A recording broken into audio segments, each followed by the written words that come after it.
It's time to enter the arena.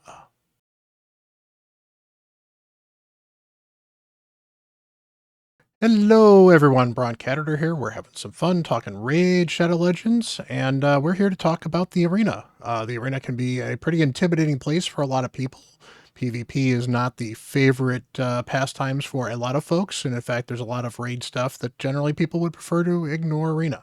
But it is an important part of the game. As you can see here, there's some pretty decent tier bonuses you can get from here. The Great Hall is a great place to get stats. There's all kinds of cool things you can do in Arena. Honestly, even 3v3 has some decent rewards in the Bazaar as far as sacred shards and legendary books if you can get all the way into gold, which I realize is very difficult. Let's see if we can talk a little bit about improving your arena teams, ways to attack the arena, talk about some very basic strategies. And I'm not going to go into very specific team buildings here, but we're going to go in a little bit about what you generally overall will do to build in a team and what helps with your account and what helps with my account as well. So I will be talking a little bit about my account. I'm definitely an end game player, but we will also try to make some suggestions to scale it down. And I'm talking some general strategies. And a lot of these strategies will work regardless of where you are in Arena. Some of them will be different if you're lower on, and some of them will be different if you're higher up. But let's go take a look at those. And this is also going to be aimed at Classic Arena as well as 3v3 because the strategies in 3v3 are very similar, other than you just need 3 teams instead of 1. So without that, let's look at some of these tips.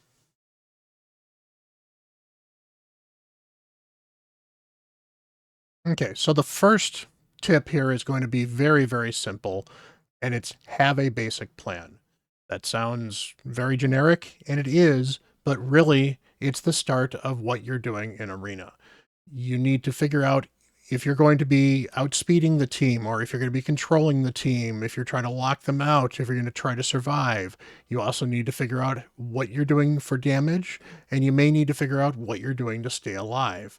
There's all kinds of ways to do this, and we'll certainly look at how you can control the battle.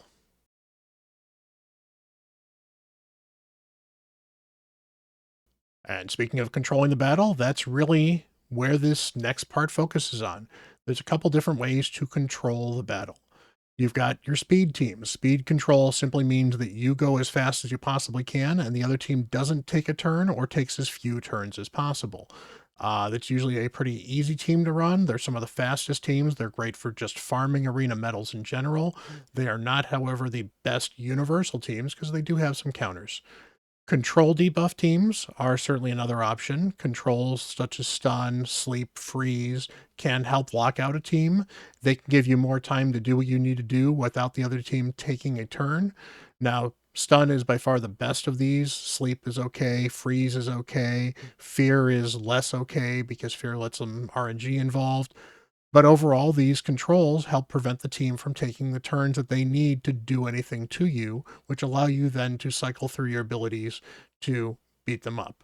Ideally, you may pair this with a speed team, but sometimes you may not. You may pair this with something else. Some of these strategies will blend together. One of the other forms of control, which I mentioned specifically because it's very different, is lockouts. Lockouts don't prevent the other team from acting, but lockouts lock other skills out to prevent the team from doing what they want to do. This can be block active skills. This can be a reset of cooldowns. In some cases, this can even be block passive skills because sometimes blocking passive skills can be a form of lockout that can make a huge difference in some teams. And these are definitely a little harder, but generally most teams, if they can only A1, are not that scary. Depends on the champion, however. Finally, survivability is another form of control. Maybe you know you can't outspeed another team, but you know you can survive. You can load up a team with stone skin, load up a team with high resistance, load up a team with a bunch of HP, make sure you've got a reviver in there, make sure you have people that can survive or revive in some way, shape, or form. And then you too can basically take the brunt of the first attacks and then go back and kill them because you know you can survive enough to be able to wipe them out afterwards. It's definitely a viable plan. So let's talk a little bit more about who you might plan for and why you might plan for that.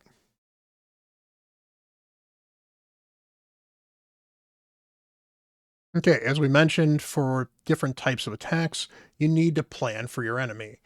Planning for the enemy is just as important. You have to be able to identify what the enemy team is doing. Now, some of these teams should be pretty easy because you see some of them don't even have all the people. I've actually recently beat somebody that only has one champion.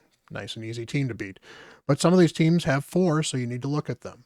Looking at, for example, this Rastel guy right here, he has Hegemon here, so I need to be aware that if I have a pure speed team, Hegemon can counter some of that stuff.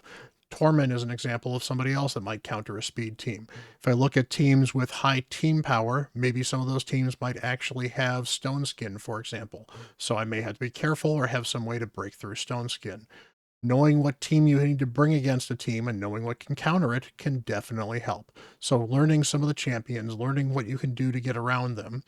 I know that the monkey can be a big problem for a lot of people because he keeps on reviving. And if you have a combination with a champion that stays alive, like, say a Ultimate Death Knight, you have trouble downing the monkey, and then he keeps on coming back because you can't actually kill Ultimate Death Knight. You need to be able to figure out what teams are doing, how you can get around them, and whether or not you even can get around them in some cases. Sometimes block revive is a great way to do it. Sometimes you go in with a second team. Sometimes you need to plan on cleansing the enemy to make sure you get rid of things like Stone Skin. Sometimes you may have champions that can ignore Stone Skin or ways to ignore Stone Skin. They can be good ways as well. Bomb teams are great for dealing with the Stone Skin champions, for example. All kinds of fun things you can do.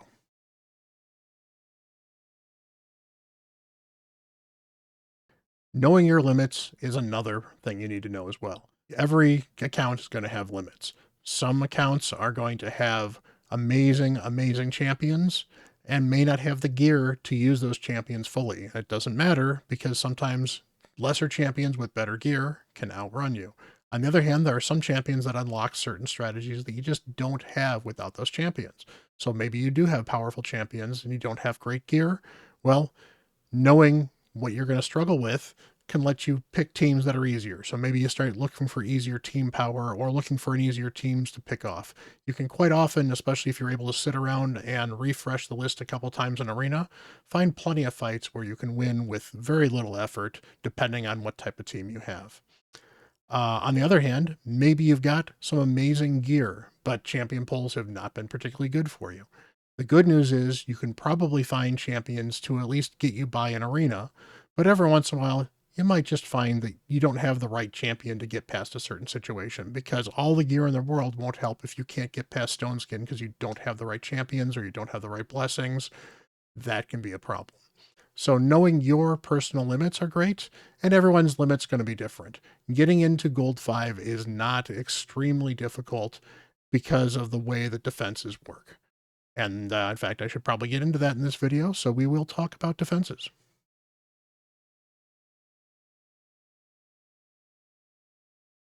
Setting your defense can be important, but there's reasons to set a good defense and there's reason to set just an okay defense. This defense may look particularly good, but it's honestly just kind of an okay defense. Most of these champions are not the greatest champions in the world. Plenty of these champions have ways to counter them. And overall, it's a defense that's designed to be annoying enough that I don't get attacked too often, while not annoying enough that I never get attacked because it's nice to be able to fall a little bit to be able to attack easier teams in arena. What type of defense you set's going to be up to you.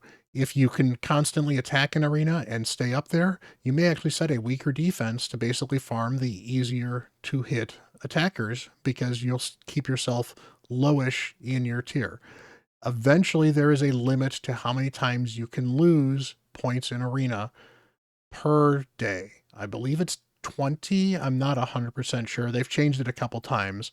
But regardless, if you put a single champion on defense, as long as you can actually get in 15 to 20 fights, you'll probably still continue to go up in arena. And that's fine. If you can't do that many fights, you put in an okay team that will deter just enough people from attacking you that you can go from there.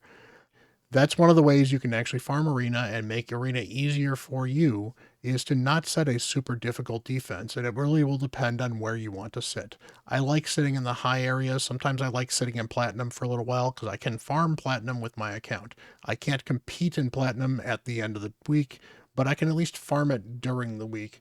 So I like to have a reasonable-ish defense in, but that may not be the style that you choose with.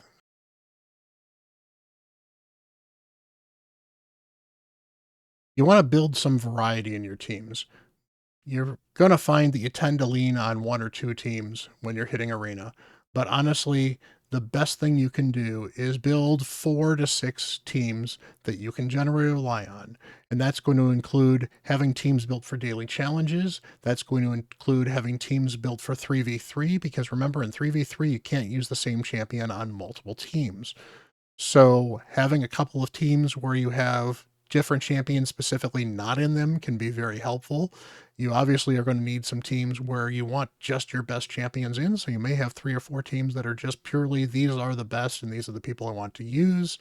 There's all kinds of ways you can build your teams, but having some variety gives you a chance to find a team that you know you can or can't counter and then pick a specific counter for them. Let's go and talk about some of my teams.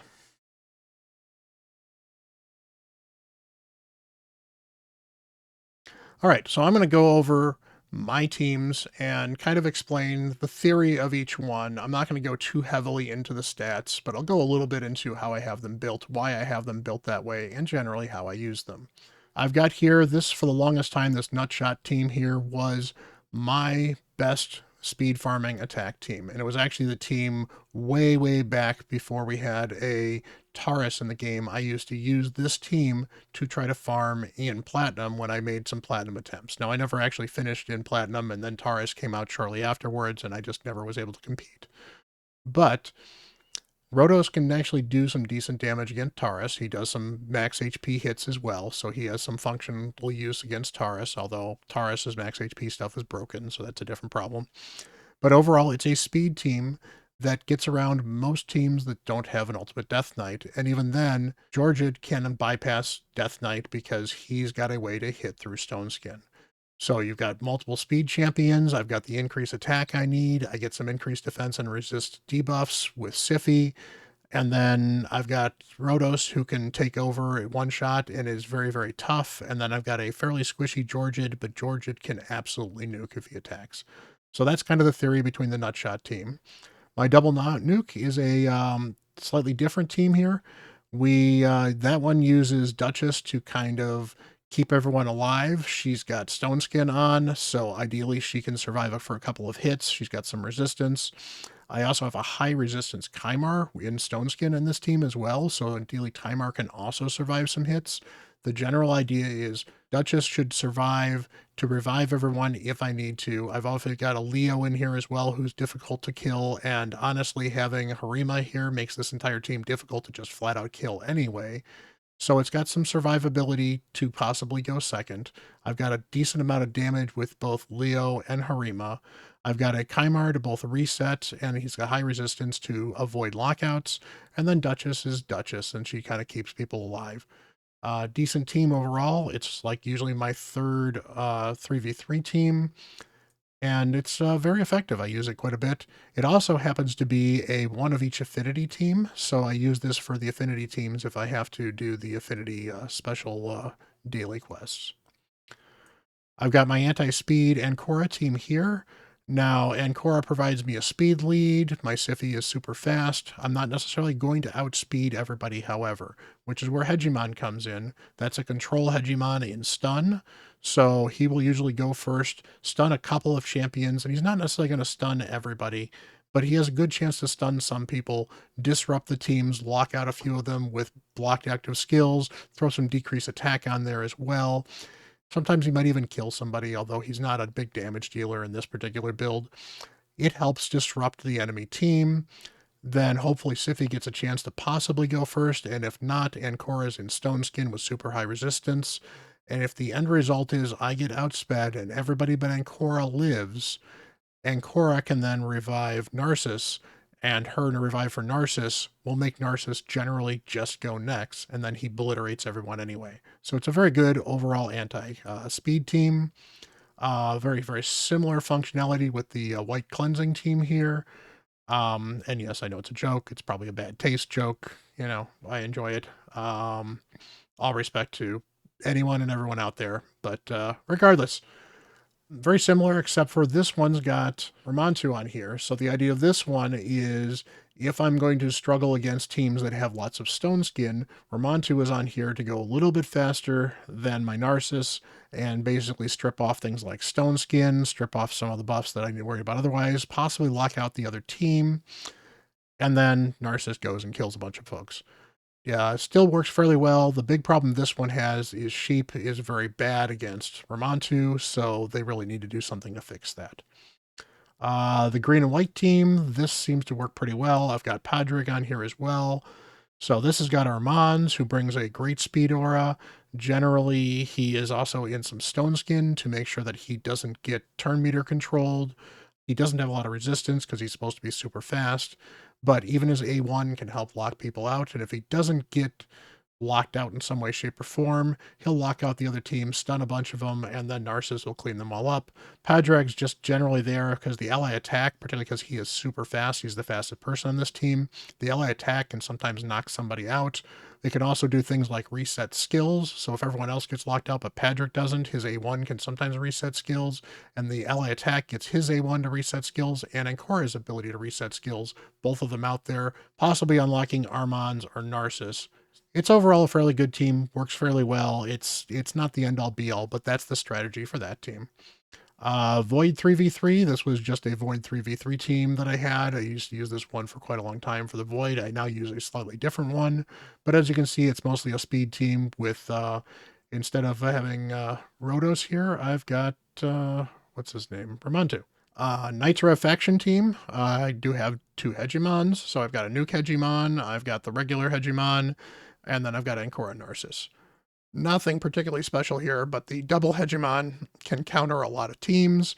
And honestly, I'll just farm with this team quite a bit because unless it's a particularly difficult team, this team can usually wipe an awful lot of teams through locking them out and then possibly killing a couple people before they even get a turn. And then my Ancora tends to survive anyway, regardless of what happens. Then she'll wake up Narcissus and Narcissus will kick butt. The other team I'll use for faction arena teams is the Undead team, which is basically Morgaine for some speed aura and some additional speed, Siphi, and then double Rhodos.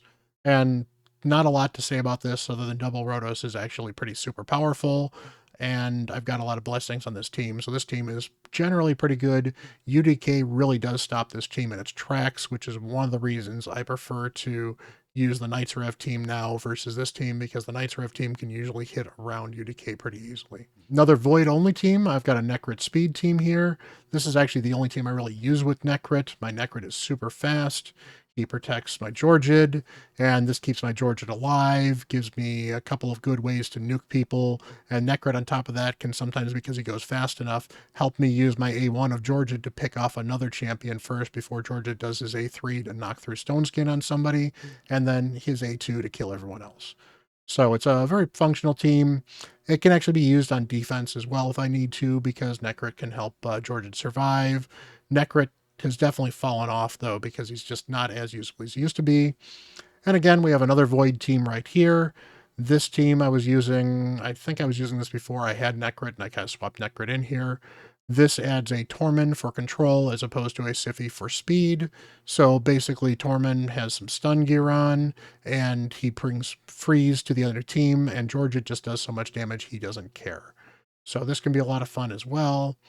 I've got this team here was one of the ones I was using for Narcissus for a while. This basically gives me additional buffs with Siphi and additional speed with Siphi, and gives me a chance to survive with either Siphi or Ancora surviving if I can't keep my Armands alive. And then finally, I've recently acquired a Yumiko, and that has been great. So I've got a Void Yumiko team, and this is really the default Void one I run right now. It's got the double speed, and then Yumiko locks everyone out, and then Georgid kills most of the people, and if he doesn't kill absolutely everybody, they're all locked out, plus Siphi's been reset, plus Arbiter's probably been reset as well. So it works really well, nice and easy to deal with.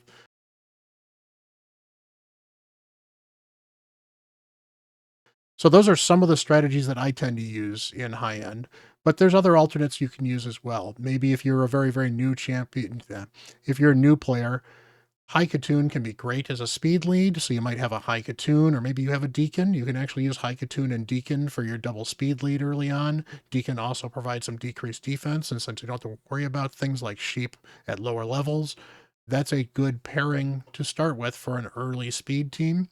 Then you put a couple of damage dealers in there, or maybe even you put a damage dealer and a reviver in there, and your reviver can hopefully stick out if you can't actually kill everyone to start with. So, nice, easy speed teams, for example. There's all kinds of ways to build these things. You don't need the meta damage dealers. You don't need a Narcissus. You don't need a Georgid. You don't need a Harima. You can build with all kinds of different damage dealers. You see, I've got a Leorius I love to use. Leorius was my first Void Lego, so I'm pretty happy with using my Leorius. But I've used Cupidus. I've used Magnar as a damage dealer. I've used a Foley as a damage dealer. You can use a Phoenix as a damage dealer even. There's all kinds of damage dealers you can use. You can use Chimars to do strippage. You can use Chimars to reset buffs if you need to. Instead of Yumiko, you've got Warlord. You've even got Basher, who's a Void Rare, who can do some of the lockouts fairly well, and he's an epic. You've got all kinds of different champions you can use to swap in here. The specific champions aren't always as important as knowing which champions fit what roles and how to build them. And if you don't have the gear, your teams may just not be as flexible because maybe you can't put them in Stone Skin, or maybe you can't put a speed champion in Stone Skin so they can't get locked, they can get locked out. Or maybe you don't have a champion that you can build with high enough resist that they can survive a lockout and reset it and then take over. So, you build what you can, and that's really the important part of Arena.